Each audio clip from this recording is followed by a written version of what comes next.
Hello and welcome to ज़रा हट के। मुबशर जैदी और ज़रार खोड़ो का सलाम कबूल कीजिए। ये साल बहुत जालिम साबित हो रहा है, अल्लाह हम पर रहम करे। आज आपने सुबह से दोपहर से ही देख लिया होगा कि पीआईए के एक मुसाफिर तैयारा जो लाहौर से कराची आ रहा था PK8303, वो कराची में मलीर के एक रिहायशी इलाके में गिर कर तबाह हो गया। इसमें 91 मुसाफिर और 8 क्रू मेंबर्स थे, जिसमें से अब तक 66 अफराद की जो जाँबाग होने की तस्दीक हो चुकी है, जबकि 2 सर्वाइवर्स जो है उनके बारे में अथॉरिटीज़ कंफर्म कर रही हैं। ये जो सीसीटीवी फुटेजेस आई हैं उससे ये लगता है कि तैयारे में क्रैश होने से पहले आग लगी, और जो इनिशियल इन्वेस्टिगेशंस यही कह रही हैं, और जो डिस्ट्रेस कॉल की खुसूसन पायलट ने जो तमाम मीडिया पर चल रही है जिसमें वो मे डे कर रहे हैं, उससे पहले ये था कि जो सर्वाइवर है एक मोहम्मद ज़ुबैर, उन्होंने अभी शाहज़ेब खानज़ादा को इंटरव्यू भी दिया। उन्होंने कहा कि पहले लैंड करने की तैयारी को कोशिश की गई, मगर बाद में मगर उसका लैंडिंग गियर नहीं खुला, जिसके बाद दोबारा से तैयारा जो है लैंड करने की कोशिश कर रहा था, जिसमें वो रिहायशी इमारत से टकरा गया जो कराची एयरपोर्ट से सिर्फ़ और सिर्फ तकरीबन 5 किलोमीटर के फासले पर था।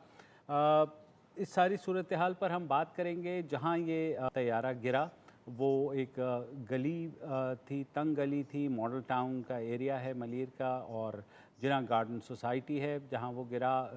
गाड़ियाँ भी उसमें तबाह हुई हैं, घर भी तबाह हुए हैं, और अब तक जो है जो तफसीलात आई हैं उनके बारे में हमने बताया है। फ़र्स्ट रिस्पॉन्डर्स के तौर पर ईदी वहाँ पहुँचे, फैसल ईदी, और उन्होंने सारे ऑपरेशन को लीड किया। तो पहले उन्हीं से शुरू कर लेते हैं कि वहाँ जो रेस्क्यू ऑपरेशन हुआ, जितने देर वो वहाँ रहे। तो फैसल, हमें बताइए, जब आप वहाँ पहुँचे तो क्या आपके जब रेस्क्यू ऑपरेशन शुरू हुआ उसकी तफसीलात क्या थी?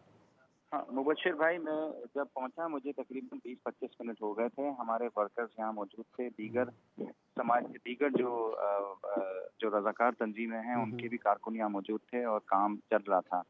और शुरू में जो सर्वाइवर थे उनको उन्होंने शिफ्ट किया था, और इसके बाद कुछ ऐसी जो है वो बॉडियाँ जो नज़र आ रही थी सामने, वो हमने जल्दी-जल्दी से उठाना शुरू की और उनको शिफ्ट किया हमने। गली 20 फुट की गली है जिसमें पूरा झाग आके गिर गया, और वो गली मुकम्मल तौर पे चौक हो गई थी, और उस मोहल्ले वाले भी बहुत सारे ज़ख्मी थे और झुलस भी गए थे और ज़ख्मी भी थे।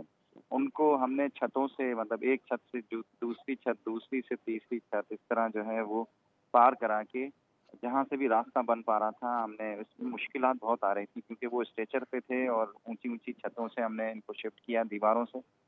तो इसलिए काफ़ी डिले हो रहा था इनको, ज़ख्मियों को भी शिफ्ट करने में। और फिर ये सारे ज़ख्मी जो है वो जिन्ना हॉस्पिटल शिफ्ट हुए शुरू में। फायर ब्रिगेड ने, फिर आर्मी के बंदों ने और रेंजर्स वालों ने काफ़ी हद तक यहाँ पे ऑपरेशन को कवर किया, और जो है वो सिविल एविएशन के भी फायर फाइटर्स यहाँ पे लगे हुए थे, और केएमसी के फायर फाइटर्स जो हैं वो कुछ जो बेचारे काम करने वाले हैं वो लेकर आए थे, वो बहुत मुश्किल हालात में हैं। और केएमसी के जो फायर फाइटर्स हैं उन्होंने भी काम किया, तो और ये सूरत हाल। फैसल, जाहिर है तैयारा गिरा फैसल था भाई, तो आग भी लगी वहाँ पर, बहुत ज़्यादा वहाँ पर हीट भी थी। तो आपके जब वर्कर्स वहाँ गए तो किस तरीके से उन्होंने निकाला होगा उसका हमें अंदाज़ा है, मगर अब जो सूरत हाल वहाँ क्या है? अभी अभी आर्मी वालों ने पूरा कॉर्डन ऑफ किया हुआ है, और दीगर वर्कर्स के साथ वो इस वक्त मशीनों से लगा रहे हैं और बहुत तेज़ी से काम कर रहे हैं, और मुझे उम्मीद है कि अगले 2-3 घंटों में ये पूरा एरिया क्लियर हो जाएगा। ओके। अच्छा फैसल भाई, अब मैं आपसे ये सवाल कर सकता हूँ, और क्योंकि बहुत आपको पता है जैसे हस्बे मामूल है, सोशल मीडिया पर काफी लोगों के पोस्ट्स और वीडियोस हैं जिसमें ये इल्जाम लगाया जा रहा है कि वहां पर मतलब शायद कुछ लोगों ने घरों से भी सामान निकाला है या ऐसे कुछ। अगेन मैं सिर्फ आपसे इसलिए पूछ रहा हूँ क्योंकि आप वहां ग्राउंड पर थे, हम वहां ग्राउंड पर नहीं थे, तो मैं आपसे पूछना चाह रहा हूँ कि जो लोकल वहां के जो रिहायशी थे, जो इर्द-गिर्द थे, उनका क्या रिएक्शन रहा है नहीं, इनिशियली, मतलब रिहायशियों को जहाँ मैं तक सैल्यूट करता हूँ, उन्होंने बहुत मदद की है लोगों की, जो सर्वाइवल थे, उन्होंने अपने पड़ोसियों की मदद की है। सारे दरवाजे बंद हो गए थे, मलबा उनके पास आ गया था, तो उनको बहुत मुश्किलों से छतों से पार करवा के इनको ज़ख्मियों को शिफ्ट करवाया। और जो जेवरात जी। की, शायद आपने मेरे ख्याल से जेवरात की भी कोई बात की है जी, आपने? जी। वो सोशल ऐसी मीडिया में ऐसी पोस्ट कुछ। हो।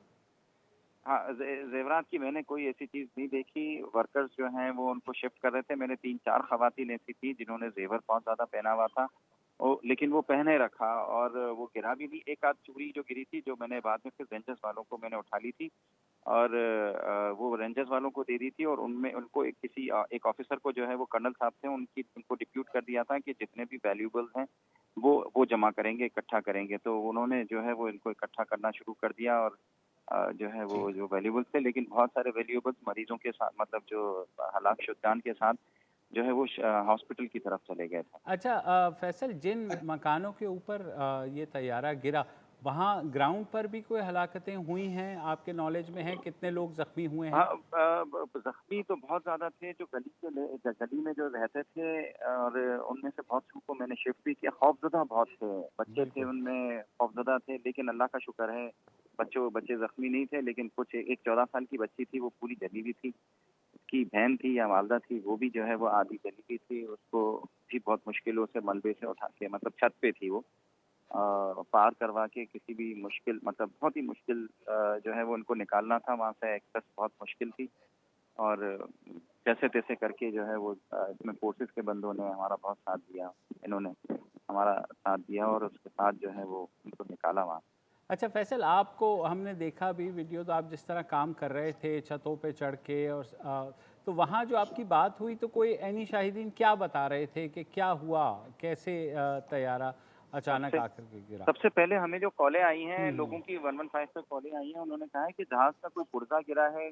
कोई कह रहा था कि पेट्रोल की टंकी गिरी है और आग लग गई है, आप हमारी मदद करें, जल्दी पहुँचे। शुरू में बहुत कन्फ्यूजन थी। फिर हुँ। बाद में जो है वो कंफर्म हुआ तो पता चला कि जहाज़ गिरा है और इस जहाज़ ने, जैसे पहले आपने कहा ना कि उसने पहले रनवे पे लैंडिंग करने जी, की जी। कोशिश की है। लैंडिंग गियर शायद नहीं खुला था, क्या था, और उसमें से एक इंजन ने शायद हिट किया है रनवे को, या ऐसा कुछ हुआ है। मुझे एग्जैक्ट डिटेल नहीं पता, ये आपको सिविल एविएशन वाले देंगे। इसके बाद फिर इसने टेक ऑफ किया और दोबारा से सर्कट लाने की कोशिश की। इसमें ये जो है वो रनवे के पास ले दिया।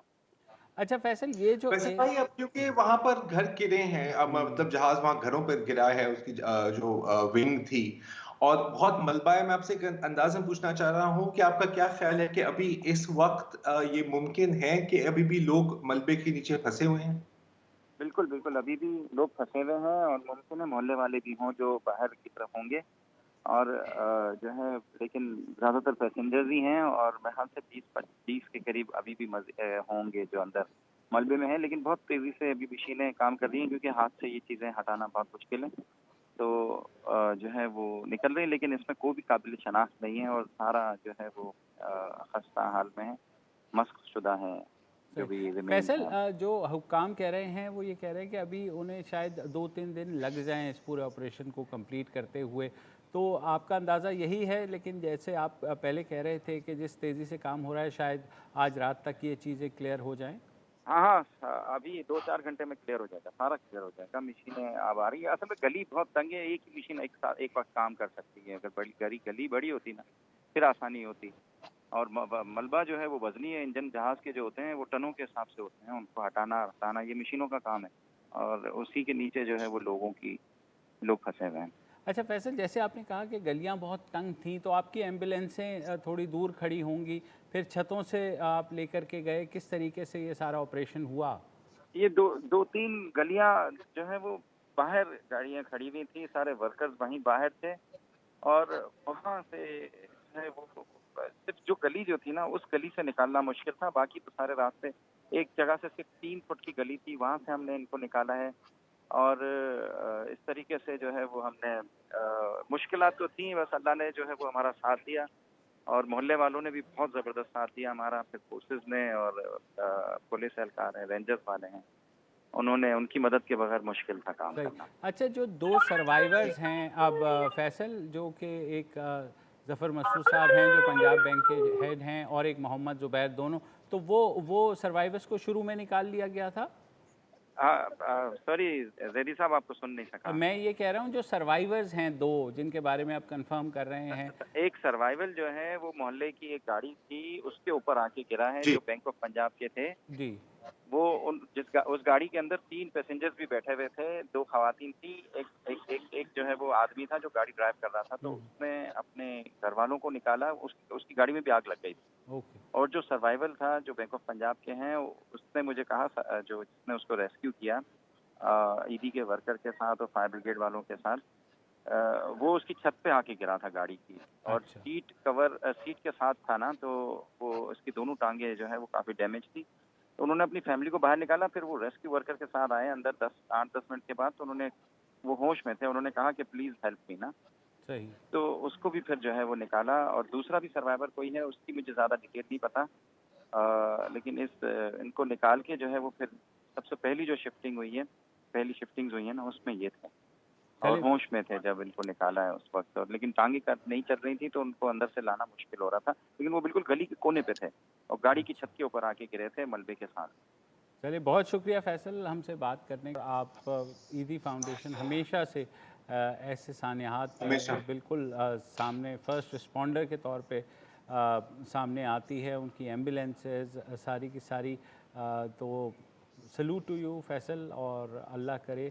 ज़ाहिर है एक अंदोनाक हादसा है, हम सब गमगीन हैं ये हादसा जो हुआ है, मगर आपने जिस तरह काम किया है तो वी ऑलवेज सल्यूट यू। एक वक्फा ले लेते हैं, वक्फे के बाद वापस आते हैं।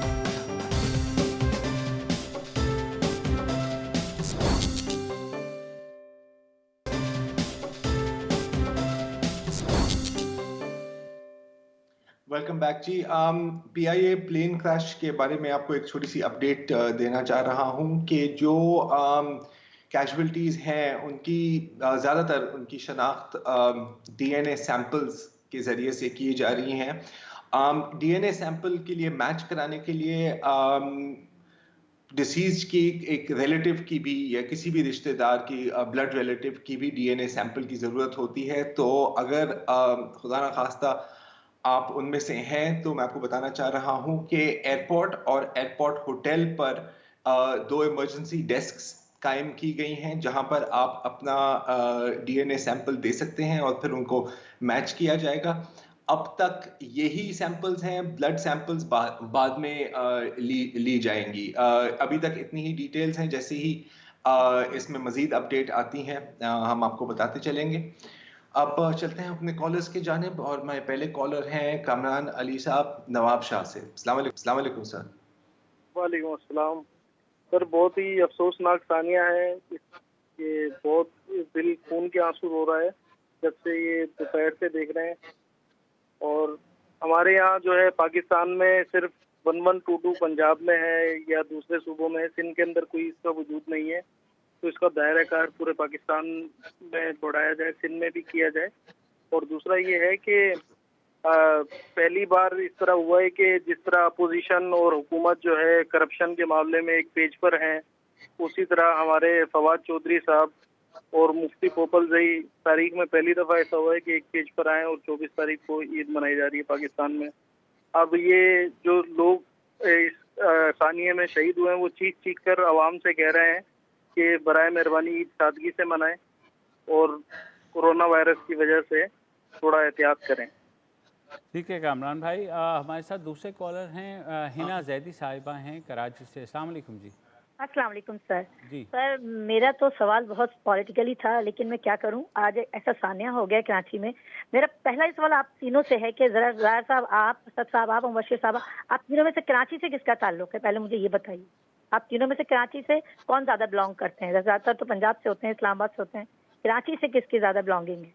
जी, मेरे ख्याल में तो हम तीनों सॉरी, ही क्या? कराची से ही बिलोंग करते हैं। फरमाइए। बिलोंग करते हैं तो खुदारा एक चीज़ पे तवज्जो दीजिए।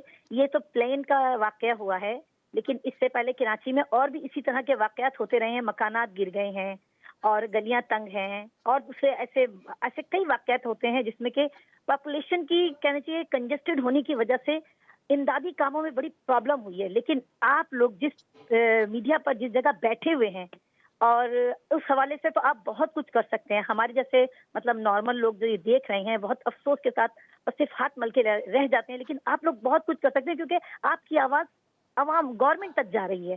तो आप लोग कुछ ऐसा करना चाहें तो करें। दूसरी अहम बात जो मेरा सवाल था, देखिए आज से 35 साल या 30 साल या 25 साल पहले पीछे जाइए, कराची की जो प्लानिंग हो रही थी, आप जेड निजामी साहब को शायद जानते हो, तो उसमें ये आपके एयरपोर्ट के साथ आबादी इतनी करीब नहीं लगी हुई थी। बिल्कुल। ये आबादी इतनी करीब बाद में आई है, नंबर 1। नंबर 2, आप लाहौर एयरपोर्ट देखिए, ऐसा खुदा न खास्ता अल्लाह न करे, देखिए प्लेन क्रैश दुनिया में हर जगह होते हैं, लेकिन हमारे मुल्क में ऐसे होते हैं कि जो आम लोग रहने वाले, जिंदगी गुजारने वाले लोग हैं, वो भी मुतासिर हो जाएं मुसाफिरों के साथ साथ। ये तो बहुत ही मुश्किल सी, बहुत अजीब सी बात हो जाती है। अपने एयरपोर्ट लाहौर का देखा है, कितना आपका वो आबादी के साथ बिल्कुल लगा हुआ है, और ये जो हमारा कराची एयरपोर्ट था, इस वक्त कितना बड़ा एयरपोर्ट था, लेकिन आबादी बाद में ये प्लॉटिंग कर करके जो मॉडल कॉलोनी है या और इर्द की दूसरी कॉलोनी है, बना के एयरपोर्ट से इतना करीब कर दिया। अगर ये आबादी यहाँ ना होती तो मुझे बताइए आज कैजुअलिटी किस तादाद में होती? सिर्फ वही होते ना जो प्लेन क्रैश के अफराद थे, और दूसरे लोग तो नहीं मुतासिर हो सकते थे ना। हिना साहिबा, हम लोग इस पे बात करते रहे बीबी, हैं, कॉन्टिन्यूसली हम बात करते रहे हैं, जो बिल्डिंग रूल्स फ्लाउट हुए हैं और जो हाई राइजेस बनी हैं विदाउट ऑथराइजेशन, KBCA की नाअहलियां भी सामने बाकी इतनी ही सुनाई होती जितना आप समझ रहे हैं कि शायद हमारी इतनी सुनाई नहीं है। क्योंकि जैसे मुबशिर ने कहा, जब भी इसी तरह का सान्या आता है तो यही बातें होती हैं, ये बातें बार बार होती हैं। आप तो चले आबादी की बात कर रहे हैं, अगर एक हम बड़ी सिंपल बात करें कि एयरपोर्ट के इर्द गिर्द जो कचरों के ढेर हैं, हाँ कचरों के ढेर, यहाँ पे क्यों बात कर रहा हूँ, मैं पागल नहीं हो गया इसलिए नहीं बात कर रहा, क्योंकि यहाँ पर फिर चिड़ियां आती हैं, कौवे आते हैं, और आपको पता है कि एक बहुत लीडिंग कॉज खासतौर पर जब प्लेन डिसेंड कर रहा हो, जब टेक ऑफ कर रहा हो, तो वो बर्ड हिट्स का होता है। तो हम कराची की जोनिंग की तो बात कर सकते हैं, हमारे से तो अभी तक वो कचरा भी नहीं उठाया गया है ना बीबी, अब हम और क्या करें। मुस्तफ़ा कमाल साहब हैं हमारे साथ कराची से। अस्सलाम वालेकुम जी। जी सर, अस्सलाम वालेकुम। जी, मैंने अभी आपका प्रोग्राम ज्वाइन किया है, मुझे ये मालूम नहीं ये सवाल रेज हुआ है नहीं हुआ है, जस्ट वांट टू जी मैं जैसे भी पूछना था, कहना था, बल्कि एडवाइस थी कि ये हादसा जो हुआ ये बहुत बुरा हादसा हुआ है, लेकिन इस वक्त इस मामले में इतने बड़े सियासतदान, पॉलिटिशियंस, चीफ मिनिस्टर, ये सब इस जगह पे दौरा क्यों कर रहे हैं? मतलब इनकी जरूरत नहीं है अभी। वो तंग गलियां हैं, वहाँ पे फायर ब्रिगेड वगैरह भी नहीं जा पा रही हैं, वहाँ पे अमला नहीं जा पा रहा है, वहाँ पे और लोग उस आबादी के लोग हैं जो कि हुजूम में बने हुए हैं, वहाँ पे एपिडेमिक आपको वैसे ही पता है फैला हुआ है, तो आप लोग सारे के सारे पहुँचते हैं, आपके सारा प्रोटोकॉल पहुँचता है, वो और मुश्किलात देता है। तो आप लोग अपनी अपनी जगहों पर हैं, जो अमला है जो वहाँ पे रिजॉल्व करना चाहता है वो रिजॉल्व करे, सॉल्व करे चीज़ों को। आप लोग की भी जरूरत नहीं, आप लोग आ जाएं 10-15 दिन के बाद आ जाएं, जो चीफ मिनिस्टर साहब हैं या मिनिस्टर्स हैं, जो सियासतदान है वो बाद में आ जाएं, अभी आने की जरूरत नहीं है लोगों को। जो अमला है उनको रिजॉल्व करने, उनको सॉल्व करने, उनकी दिक्कत में आप लोग हल ना आए, बस ये मेरा सच। जी मुस्तफ़ा भाई, आपने एक तो अच्छा ये सवाल उठाया। हमेशा ये बात होती है कि जब रेस्क्यू ऑपरेशन हो रहा होता है तो बेहतर है कि VIPs वहाँ का रुख ना करें, उससे खलल पड़ता है रेस्क्यू ऑपरेशन में। तो मगर ये बात बारहा होती है, बारहा रिमाइंड कराया जाता है, मगर समहाउ ये इस पे अमल दरामद उस तरीके से होता नहीं है। अली मोहम्मद साहब हैं कराची से हमारे साथ। जी अली भाई। अस्सलाम वालेकुम। वालेकुम अस्सलाम। साहब जरा कैसे आप? अल्लाह का शुक्र। जी जी भाई। हाँ, पहले तो एक उनके लिए जो आज हादसा हुआ तैयारे में, हादसे में जो भी लोग शहीद हो गए हैं, अल्लाह ताला उनको जवार अपनी जगह अता फरमाए, और उनके अलावा कि उनको सब्र अता फरमाए। इससे ज्यादा हम मतलब कि क्या कर सकते हैं, सिर्फ ये कर सकते हैं, दुआ कर सकते हैं। और दूसरा ये कि जो रेस्क्यू ऑपरेशन कर रही है एजेंसी या जो भी इदारे हैं, उनकी हम मतलब हेल्प इस तरह कर सकते हैं, हम वहाँ ना जाएं और इतना रश ना बढ़ाएं। अगर हम गाड़ियों में बैठ जाएंगे या रश बढ़ाएंगे, उनके जो काम के अंदर जो हेडन होगा या जो डिफिकल्टी आएगी वो हमारे लिए और परेशानी का बाई। दूसरा आज का सवाल और थोड़ी सी मतलब मालूमात के लिए था कि कोरोना वायरस के सिलसिले में हुकूमत सिंध ने 4 या 5 हॉस्पिटलों को नॉमिनेट किया है या पैनल पे रखा हुआ है। तो मैंने जो डिटेल देखी या पढ़ी है, उनको जो सिंध गवर्नमेंट जो पेमेंट कर रही है या पेमेंट करेगी, जो उनके मुआवजे जो पे किए हुए हैं वो इतने ज्यादा हैं कि उसके अंदर मुझे मेरे अपनी छोटी सी नाकिस राय में या मालूमात में ये हो रहा है कि उसमें इतना बड़ा करप्शन है कि वो जो टोटल उनका बिलिंग बनेगी, जबकि कोरोना वायरस का इलाज तो ड्राफ्ट हुआ ही नहीं है। इतने बड़े या VIP हॉस्पिटल में अगर कोरोना का कोई पेशेंट जाएगा तो ज्यादा ज्यादा वो क्वारंटीन कर सकते हैं, इलाज तो ड्राफ्ट। अली भाई इस पे हम फर्दर प्रोब भी जो आपने पॉइंट उठाया है, फिलहाल एक ब्रेक लेनी है, ब्रेक के बाद वापस आते हैं।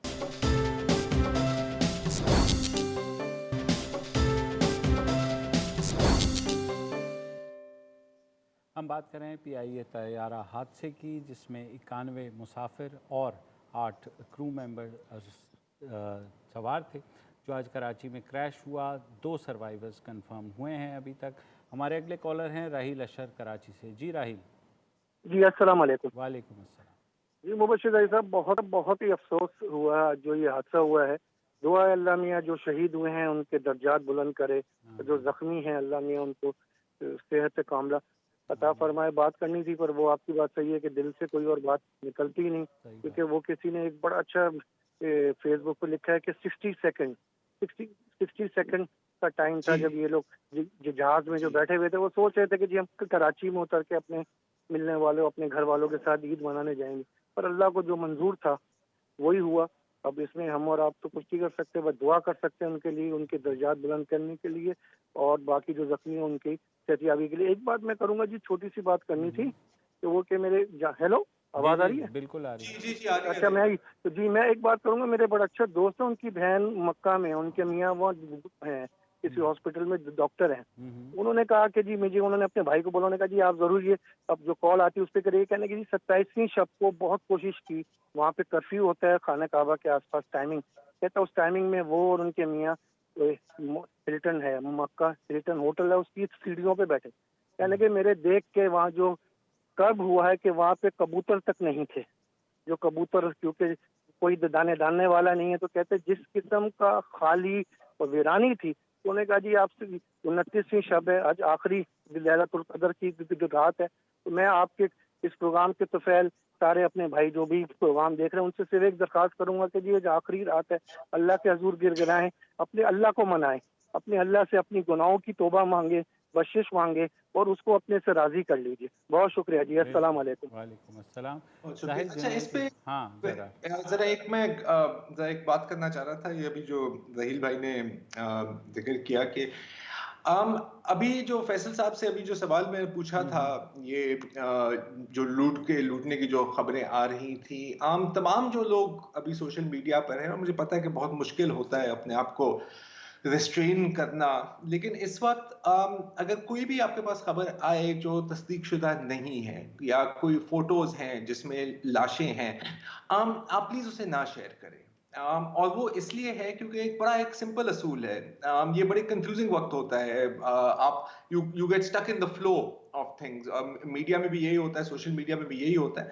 एक असूल सिर्फ बना लें, आप सोचें कि आप उनमें से हैं जिनके लव्ड वंस इसमें फौत हुए हैं या जिनकी खबर नहीं है, और आप सोचें कि अगर मैं उनकी जगह होता तो मैं क्या पढ़ना चाहता और मैं क्या देखना चाहता। बस ये एक चीज अब हम सबको अपने जहन में रख लेनी चाहिए। मैं बस यही कहना चाह रहा था।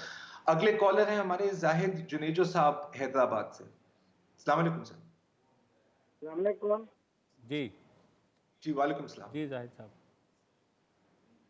हेलो अस्सलाम वालेकुम। वालेकुम अस्सलाम। जी भाई, आवाज आ रही है? बिल्कुल आ रही है, बिल्कुल आ रही है।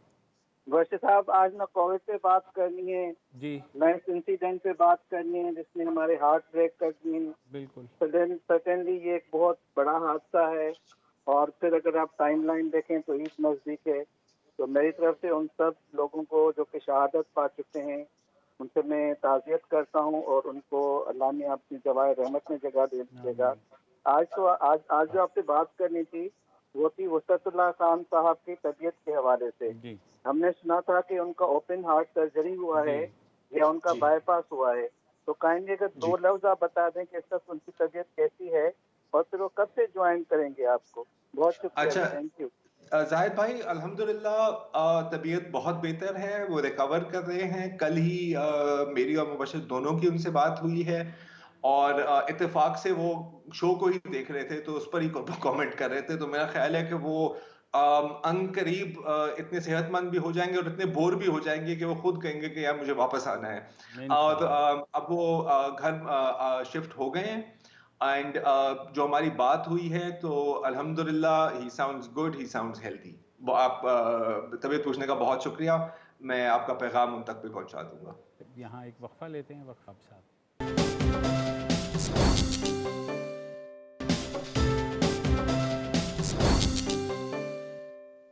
Welcome back. हमारे साथ मौजूद हैं असद शब्बीर इस्लामाबाद से। जी असद। अस्सलाम वालेकुम मुबशर गदी साहब, ज़रार खुरो साहब, पहली दफ़ा मैं कॉल कर रहा हूँ। आई डोंट थिंक कि कोई भी आज इजहार कर सकता है the level of tragedy that we witnessed.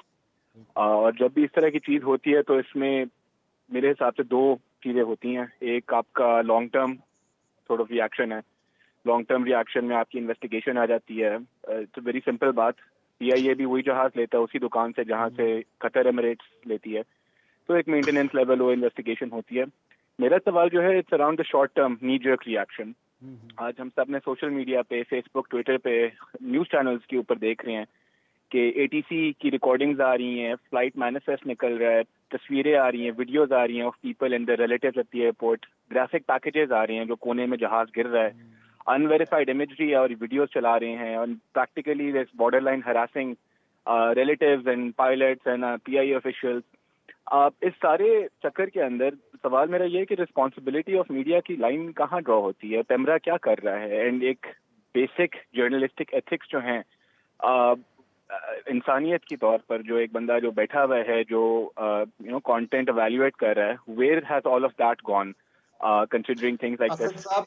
Excellent question. Sorry मैं आपकी बात काट रहा हूं क्योंकि इसका एक तफसीली जवाब देना जरूरी है और टाइम हमारे पास कम है जितनी मैं कर सकता हूं। बिल्कुल मैं थोड़ी सी सेपरेट करूंगा आपने जो बातें की हैं। अच्छा, जब ये ऑडियो रिकॉर्डिंग पहले मंजर आम पर आई थी तो मेरा भी वही रिएक्शन था जो आपका रिएक्शन है कि यार इसको नहीं चलना चाहिए, ठीक है। फिर उसको एक दफा सुना, दो दफा सुना, तीन दफा सुना, और उसमें मुझे एक चीज वाज़ेह हुई कि पायलट, हालांकि एक इतनी खतरनाक सिचुएशन थी, उसने पूरी कोशिश की कि जितना कामली हैंडल कर सके और किसी भी तरह वो अपने पैसेंजर्स की जान बचा सके। सो आई डोंट नो कि ये चलनी चाहिए या नहीं चलनी चाहिए, क्योंकि एक तरह से और कुछ मतलब जो जिनकी एक्चुअली फैमिलीज यहाँ पर फौत हुई हैं उनकी भी मैंने पोस्ट देखी है, उनसे भी बात की। उन्होंने कहा कि कम से कम हमें ये तसल्ली हुई है वो सुन के कि the pilot tried his best. I know कि इट्स मीनिंगलेस इस स्टेज पर ये बात कहना, कम से कम वो हो सकती है। अच्छा, मैनिफेस्ट की बात है, दिस इज अ डिबेट। बिल्कुल आई थिंक कि एक तरह से वेट करना चाहिए जब ऑफिशियली मैनिफेस्ट रिलीज हो, उस वक्त करना चाहिए। लेकिन फिर मैं सोचता हूं कि अगर मेरे कोई लव्ड वंस या मेरे कोई जानने वाले, और कुछ जानने वाले थे इस फ्लाइट पर, अगर ऐसा कुछ हुआ है तो I would want to know कि were they on that flight or were they not on that flight। बाकी जितनी भी आपने बातें की अनवेरिफाइड इमेजरी की, एक तो आपने इमेज वो भी देखा होगा जो लगता है कि पीछे प्लेन से लिया हुआ है, तो क्या किसी चिड़िया ने लिया था वो? आई मीन ये इस तरह की चीजें क्यों चला रहे हैं हम? और खासतौर पर डेड बॉडीज और मतलब सर्वाइवर्स को हरास करने वाला अल्हम्दुलिल्लाह अभी तक मैंने नहीं देखा। जिस तरह एयर ब्लू में हमने देखा था कि जी ये शनाख्ती कार्ड मिला है, वो इस तरह की हमने अभी तक नहीं देखी, और शायद दैट्स बिकॉज जिस जगह पे वो लोकेशन हुई क्रैश हुआ है और वो ब्लॉक ऑफ हुआ है। लेकिन कुछ चीजें ऐसी भी एयर हुई हैं मीडिया पर भी, और खास तौर पर सोशल मीडिया पर, जो बिल्कुल भी नहीं। और अभी थोड़ी देर पहले मैं यही कह रहा था कि इसका जो लिटमस टेस्ट है, इसका जो रूल ऑफ थंब है, वो ये होना चाहिए कि आप अपने आप को उनकी जगह बिठाएं एक सेकंड। अच्छा ज़रार, मसला ये है कि देखें मीडिया के हवाले से बार बार ये तनकीद आती है, और मेरे ख्याल में दुरुस्त इस वजह से है कि देखें we jump on every information. उसके अब दो पॉइंट्स हैं कि हमें इंतज़ार करना चाहिए कि ऑफिशियली क्या होता है, मगर मसला ये है कि जब एक इंसिडेंट हो गया है तो ऑफिशियली कुछ भी ऑफिशियली चुप साध ली जाती है, कोई जवाब नहीं आता, ज़राए के ज़रिए से ख़बरें चलवाई जाती हैं, ये कहा जाता है कि ऐसे ना करें। तो इट्स अ कैच-22 सिचुएशन। मीडिया के अंदर भी बहुत जहालत है, बहुत सी ऐसी बातें हैं। टेक्निकलिटीज़ के बारे में अगर आ जाएं तो मेरे ख्याल में बहुत ज़्यादा जो है हवाई बातें फैलाई जाती हैं। मीडिया बार बार उन चीज़ों को वो करता है और कोशिश करता है इन्वेस्टिगेशन से पहले मीडिया किसी तरीके से इन्वेस्टिगेट कर ले, जो कि कहीं नहीं होता। और बाहर ममालिक में अगर इस तरह कोई भी चैनल पहले जो है क़यास आराइयाँ शुरू कर दे तो उसके ख़िलाफ़ बाकायदा कार्रवाई होती है। मगर हमारे यहाँ पैमरा जो है मेरे ख्याल में वो इंटरेस्टेड यही है कि किसी तरीके से ज़्यादा जो है वो बिज़नेसमैनों को लाइसेंस बेचे, पैसे कमाए और रेगुलेशन ना करे।